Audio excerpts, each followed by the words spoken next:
Thank you. Mr. Lieu. I thank you, Chairwoman Bass, for your leadership on this issue. And I want to thank Chairman Nadler for his leadership of the full committee. And thank you to the witnesses for your powerful testimony today. Mr. Patton, you had mentioned in your opening remarks Terminal Island Prison. As you know, that's a facility in Southern California that has approximately a 70% infection rate of COVID-19, and at least 8 inmates have died. There are numerous other prisons, as you noted, that have similar high infection rates with multiple inmates dying. That's one reason that Congresswoman Barragan and I wrote a letter to the Federal Bureau of Prisons asking them to release all inmates into home confinement and to come up with a plan for the other facilities. And it's also why Congressman Jeffries and I wrote a letter to Inspector General asking them to investigate the Bureau of Prison and Department of Justice's inadequate response to the COVID-19 outbreaks. My two questions to you have to do with the legal standard for cruel and unusual punishment.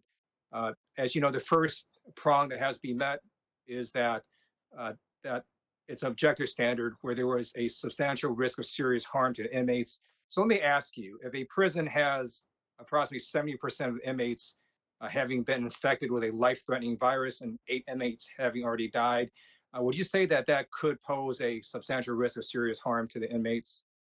Well, given the environment that we're talking about, it certainly does. I don't think there's any question. When you combine that level of infection with the living arrangements in the facilities, the constant close social contact, and the lack of appropriate sanitation, that standard is clearly met. And if it's not, it's hard to imagine what would. Thank you. In your earlier testimony, you used the word callous to describe the actions and views of the Department of Justice and Federal Bureau of Prisons.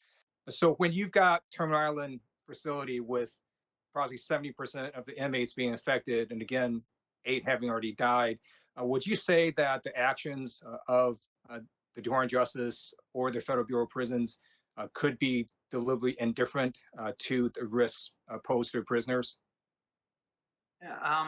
Unfortunately, yes. You know, I think we'd all like to believe that responsible officials at a place like the Department of Justice, with justice in the name of it, would act in a more responsible way. But the fact is, they just are not. And thank you for your answers, because they established cruel and unusual punishment. And I think it's also one reason why a federal judge in Ohio recently found that prisoners who made a cruel and unusual punishment claim at Elkton Prison had a high likelihood of succeeding on the merits, and he ordered the prison officials to essentially release inmates of home confinement. So thank you for your work and for your advocacy, and I believe that the Department of Justice every day now is engaged in cruel and unusual punishment, violating the Constitution, and that is completely unacceptable. My last question goes to Ms. Caldwell. Thank you for your powerful testimony. I just want to confirm that you stated the Federal Bureau of Prisons denied home confinement because they said that your father had not served more than 50% of his sentence. Is that correct? That is my understanding, yes. Okay. I simply note that Paul Manafort did not serve more than 50% of his sentence, yet he was released by Attorney General Bill Barr.